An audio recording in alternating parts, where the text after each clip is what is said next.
नमस्कार, study material के YouTube channel में आपका स्वागत है। मैं पुरुषोत्तम इस वीडियो के माध्यम से एक नई सीरीज की शुरुआत कर रहा हूँ। इस सीरीज में हम ऐसे फाइनेंशियल टर्म्स या टेक्निकल टर्म्स को समझने की कोशिश करेंगे, जो आम भाषा में समझना थोड़ा-सा कठिन होता है और इस तरह के टर्म्स करंट अफेयर्स में काफ़ी पूछे जाते हैं। साथ में हम ऐसे टॉपिक्स को भी कवर करने की कोशिश करेंगे, जो इंटरव्यू में आमतौर पे पूछे जाते हैं, चाहे वो किसी भी तरह का इंटरव्यू हो, बैंक एग्ज़ाम का हो या फिर सब्सिडरी बॉडीज़ का हो। इस सीरीज में आने वाली वीडियोस की एवरेज लेंथ 2 से 3 मिनट तक की होगी, ताकि चलते-फिरते कभी भी आप कम समय में आप क्विक रिवीजन कर सकते हैं। इवन इंटरव्यू के पहले भी अगर आपके पास समय कम बचता है, तो छोटे समय के अंतराल में भी आप 2x में या 1.5x में प्ले करके आप कम समय में ज़्यादा प्रोडक्टिव चीज़ों को पढ़ सकते हैं। मैं आशा करता हूँ हमारी नई पहल आपको ज़रूर पसंद आएगी। अगर आपका कोई फीडबैक है तो कमेंट कर सकते हैं। और अगर आपके कोई फ्रेंड्स, फैमिली मेंबर्स जो बैंक की तैयारी कर रहे हैं या जो फाइनेंशियली इन्वॉल्व्ड हैं, अगर चाहते हैं कि उनको भी हेल्प मिले, तो आप उनके साथ भी वीडियो शेयर कर सकते हैं। तो आइए संक्षिप्त रूप में बेसिक कॉन्सेप्ट जानने की कोशिश करते हैं कि लोन सिंडिकेशन आखिर होता क्या है।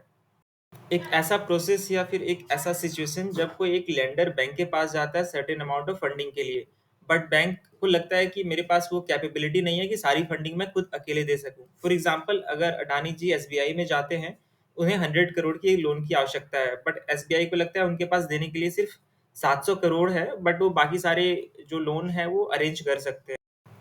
ऐसे सिचुएशन में एसबीआई बाकी सारे बैंक से कॉन्टैक्ट करेगी और जितनी फंडिंग्स की रिक्वायरमेंट थी, वो सारी कलेक्ट करके 100 करोड़ अडानी जी को दे देंगे। ऐसे में एसबीआई एक हेड बैंक की तरह काम करेगा, जिनसे बाकी बैंक से अडानी को कोई मतलब नहीं है, बट एक चीफ की तरह एसबीआई बैंक काम कर रहा है यहाँ पे।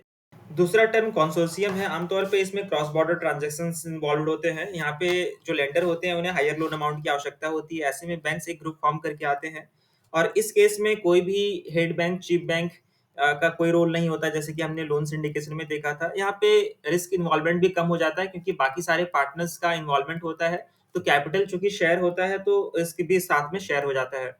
मैं एक बार पॉइंट्स को वापस से समराइज करना चाहूंगा। लोन सिंडिकेशन के केस में हमने देखा था कि एक बैंक होती है जिनकी भूमिका एक लीडर या फिर चीफ बैंक की होती है, जो बाकी सारे बैंक से अमाउंट रीअरेंज करके लेंडर को प्रोवाइड करती है। बट कंसोर्शियम के केस में ऐसा नहीं था, सारे बैंक्स का इक्वल पार्टिसिपेशन था। दूसरा केस रिस्क शेयरिंग का है। यहाँ पे जैसे मैंने बताया कि लोन सिंडिकेशन में फॉर एग्जांपल किसी बैंक ने 5 करोड़ रुपए दिए, तो उनका जो रिस्क का इन्वॉल्वमेंट है वो 5 करोड़ तक ही रहेगा। फॉर एग्जांपल, अगर एक्सिस ने 5 करोड़ दिए और एचडीएफसी ने 10 करोड़ दिए, तो जिस बैंक ने जितना अमाउंट दिया है, उनका इन्वॉल्वमेंट उसी शेयर तक ही है। बट कंसोर्शियम के केस में चूंकि सबका इक्वल पार्टिसिपेशन होता है, तो वहाँ पे जो इन्वॉल्वमेंट होती है रिस्क की, वो भी इक्वली होती है सारे बैंक्स के बीच में। वैसे रूल बुक के अकॉर्डिंग कोई डिफाइंड बाउंड्री नहीं है कि लोन सिंडिकेशन और कंसोर्टियम किसी स्पेशल केसेस में ही लोन दे सकते हैं। आमतौर पे लोन सिंडिकेशन कॉर्पोरेट्स को लोन देते हैं, और कंसोर्टियम जहाँ पे कैपिटल की इन्वॉल्वमेंट ज़्यादा होती है, जैसे कि एक्विजिशन एंड मर्जर फाइनेंस, यहाँ पे इन्वॉल्वमेंट चूंकि ज़्यादा होती है, तो कंसोर्टियम के केसेस यहाँ पे ज़्यादा देखे जाते हैं। इस वीडियो को देखने के लिए और मेरे साथ जुड़े रहने के लिए धन्यवाद। See you in the next video. Take care.